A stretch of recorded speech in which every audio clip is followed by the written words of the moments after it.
Respected dear family members, my pranams to you. Yesterday one of my friends from Dubai came over to my home and he very systematically explained how the changes are taking place in Middle East countries, and earlier also some people from UK, USA and European countries came over here and they explained how the changes are taking place in those countries, particularly developed non-Islamic, non-Christian countries where they are so much interested in accepting the Hindu Dharma.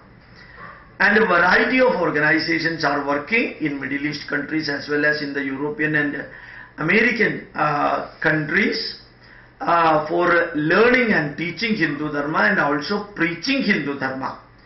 One can very well see that one. About 10 years ago, this was not the situation in Middle East Muslim countries. They were so much hesitant and reluctant and they used to prevent the learning and teaching of Hindu Dharma.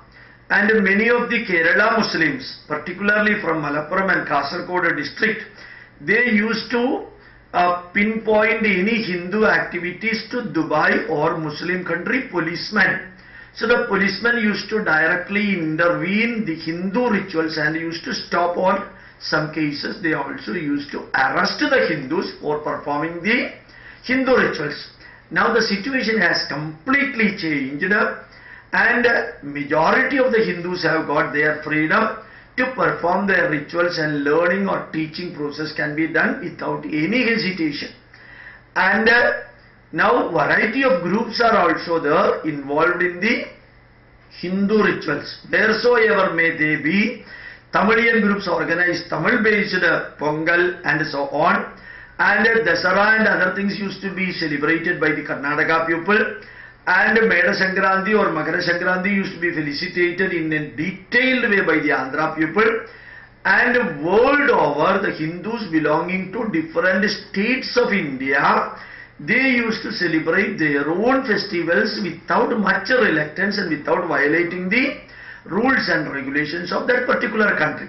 Thus, Hindu Dharma is getting exposure to the world, and world started understanding Hindu Dharma, and nowadays in the Muslim countries the rulers are not afraid about the Hindus, they are afraid about their own people.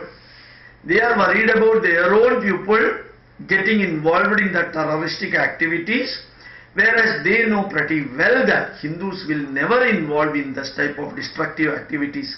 So Hindus have got the freedom now to learn, teach, preach and practice our Dharma.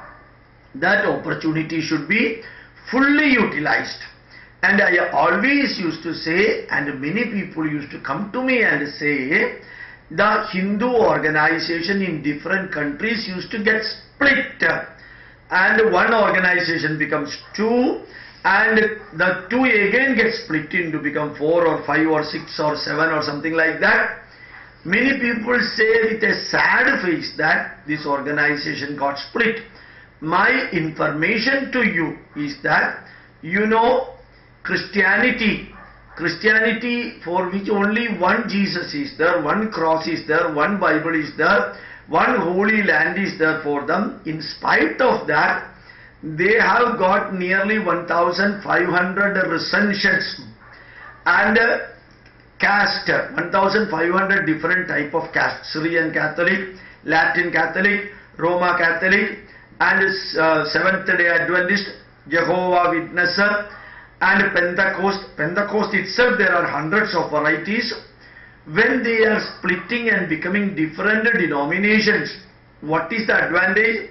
Each group will involve in very serious activities, and they will be having competition with their mother organization also.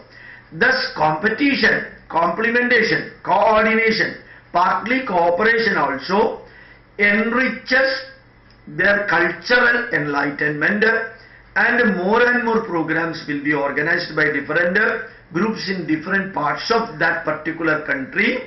You can see if one organization has got 400 members, if it is split into two, definitely the two branches or two organizations or two group will have minimum 700 people.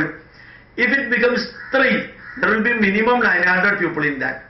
So from 400, when the organization split into 3, the total number increased to 9. And again, if it is split and it went up to 10 in numbers, you can see there will be minimum 5,000 people.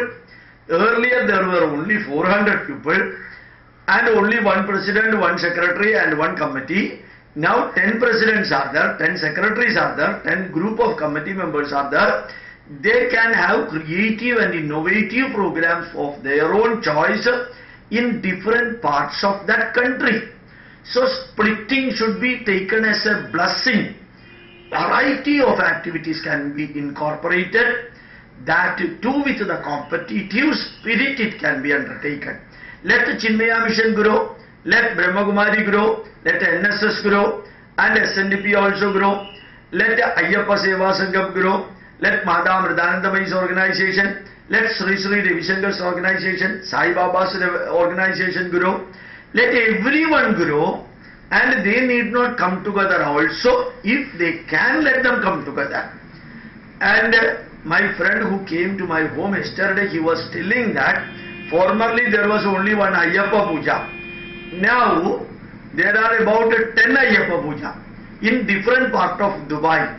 Is it not good?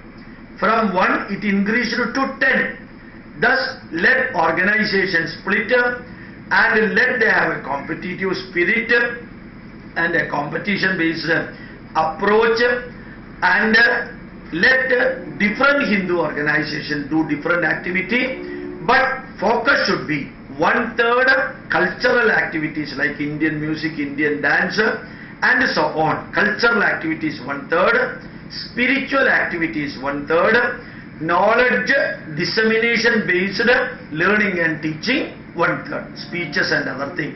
So 1/3 cultural activities, 1/3 pure spiritual activities connected with the bhajan, prayer, kirtan, temple oriented activity, divaradhana, rituals and so on, 1/3.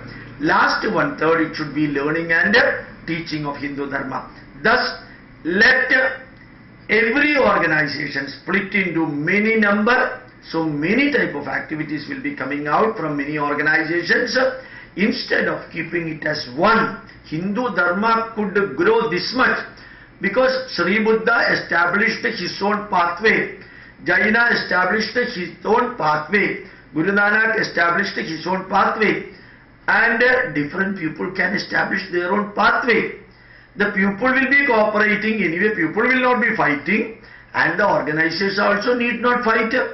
Let them support others and cooperate with others whenever you get time. It is not compulsory that you should support others. It is not compulsory that you should cooperate, but never conflict, never create in rumor spreading and other thing, but do your level best.